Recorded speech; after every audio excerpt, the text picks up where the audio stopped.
Tired of printing, signing, and scanning documents?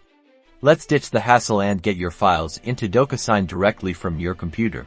First, navigate to your Docusign homepage and locate the New button in the upper left-hand corner. It's usually a bright color, like blue or yellow. To stand out, click on that New button. A drop-down menu will appear from the options presented. Select Upload. This is the option that allows you to bring documents from your computer into Docusign. Your computer's File Explorer will now open. Navigate to the folder where your document is stored. Select the file you wish to upload to Docusign by clicking on it. Then click the Open button at the bottom right of the window. Supported file types include PDF, Word documents, and more.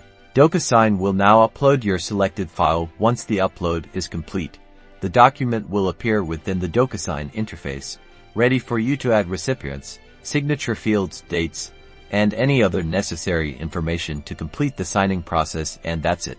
You've successfully uploaded a file from your computer to Docusign. For more helpful Docusign tips and tricks, be sure to like this video and subscribe to our channel.